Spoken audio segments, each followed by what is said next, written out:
Hey there, church. LBC Bitesize. Good to see you. We continue in the series of the 10 commandments. Today we're looking at number 4. And we see this from Exodus 20, verse 8 to 11. And to paraphrase it, it simply says, remember the Sabbath to keep it holy. 6 days the Lord made the heavens and the earth, and on the seventh he rested.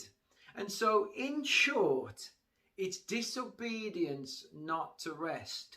In short, it's disobedience not to take that day, not to keep it holy unto God. And so the principle here is 6 days we work, on the seventh we rest.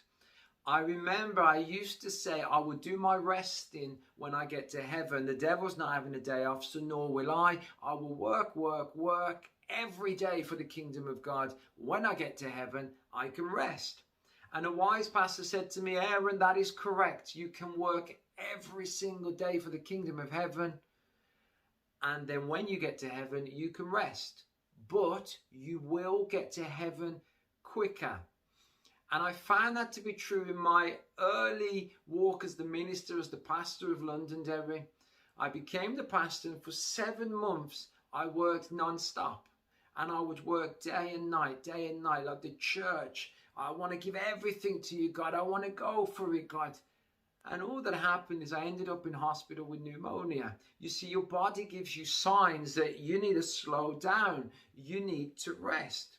At the very least, it's disobedience, or you could say at the very most, it's disobedience to God to think that you can work 7 days a week. God himself gives us the principle. 6 days he created the heavens and the earth, and on the seventh he rested.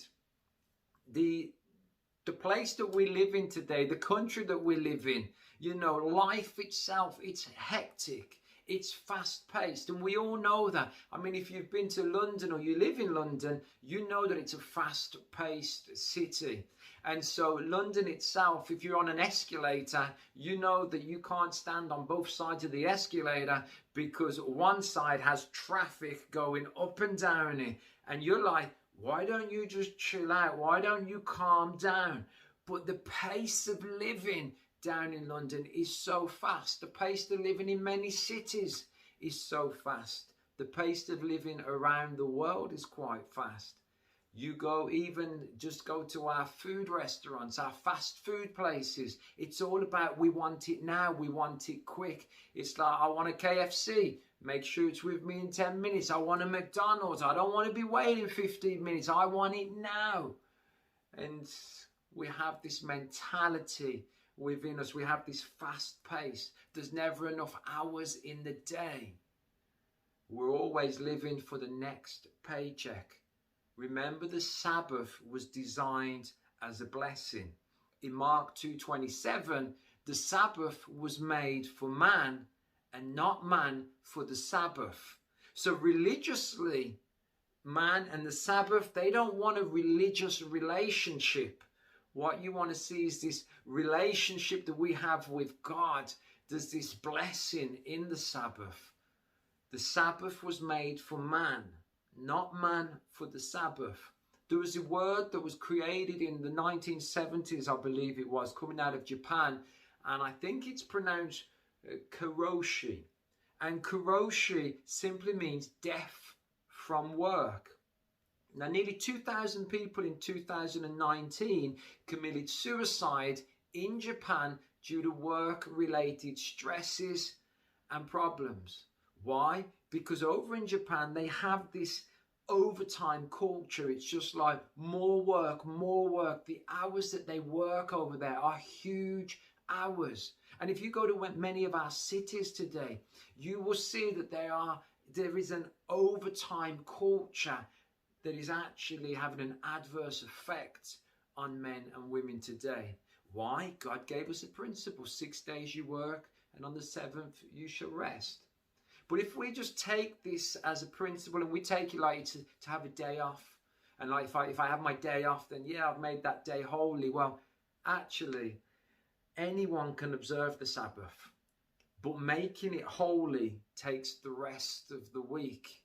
I hope you understand that many of us, or any of us, should I say, can observe the Sabbath.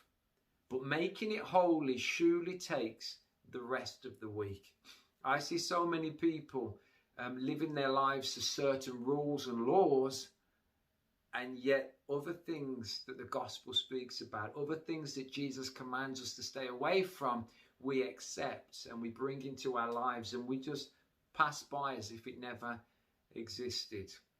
Exodus 31 verse 13, it says, "Speak to the children of Israel, saying, surely my Sabbaths you shall keep, for it is a sign between me and you." The Sabbath is a sign between you and God. The Sabbath is something like, Lord, I give this day for you. I think it's a really healthy thing to do, to make the Sabbath not just a day of rest, but a day where you say, God, this day belongs to you. And in church today, we make that our Sunday, if you like, our Sunday at church. If you want to go Jewish in terms of when is the actual Sabbath, we know that the Sabbath is going to be taken on the Saturday from the 6 o'clock the previous night to 6 o'clock the following night. We know that is the Sabbath. We don't need to be told, but the Sabbath isn't even the Sunday, the Sabbath's the Saturday. The principle remains the same. The principle remains the same. Leviticus 19 verse 3, it says, honor your father and mother and keep my Sabbaths. It is important. In one breath he says, honor your father and mother, and in the next breath he says, and keep the Sabbaths. It proves the importance. It proves you can't do one without the other. One person wants to say, I shall not murder, but I shall commit adultery. You can't have that. If you break one law, you break all the laws. What does that make you? It makes you a law breaker. Thank goodness Jesus came, died on the cross and set us free from the law. That grace proceeded. Grace overcame. Where the mountain of sin is, the mountain of grace is even bigger. That does not give us the freedom, though, to sin and say, but grace has covered it. No, sir, not at all. The principle of the Sabbath. One day you shall rest and make that day holy unto God. There's a quote that says, the one commandment that starts with remember the Sabbath. The one commandment that starts with remember is the one lots of Christians forget to keep.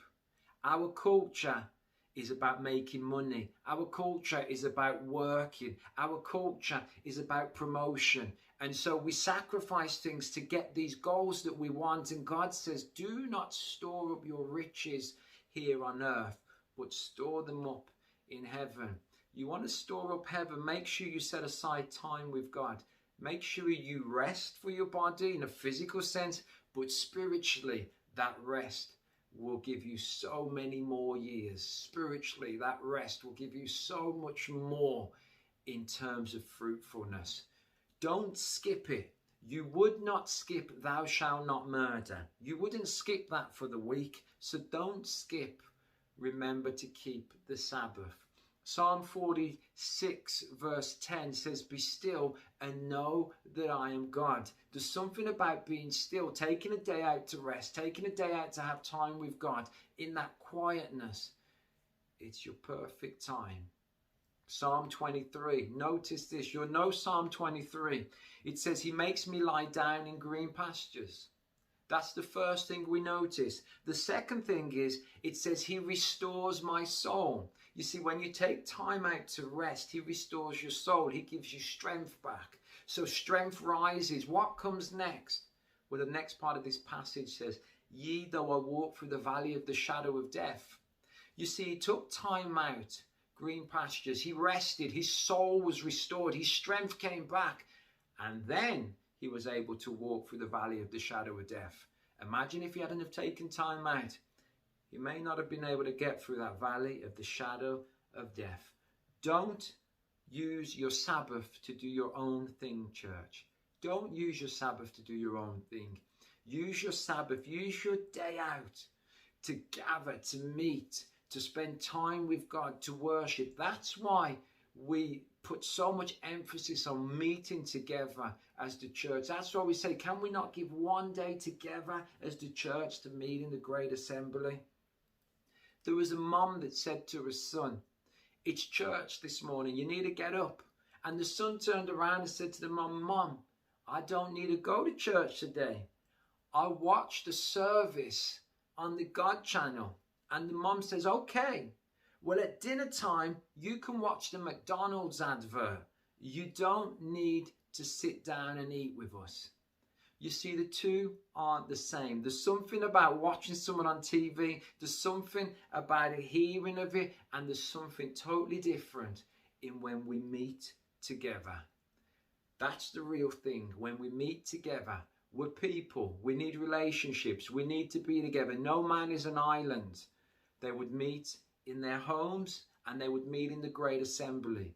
The church needs to assemble. Do not forsake the gathering of one another. That's just one thing. That's just one thing that says we should meet together. Keep the Sabbath, church. I know it's a little bit different. These things are intertwining, and yet at the same time you could completely separate them and you could come at a totally different angle theologically. But take the principle. Take the principle. We work, but we have our rest day. We rest because God said rest. If God says rest, it's disobedience not to rest. In that resting for our physical bodies, there's also something about resting spiritually in God. And why we do this, let's gather together. Let's make it a special day. To God be the glory.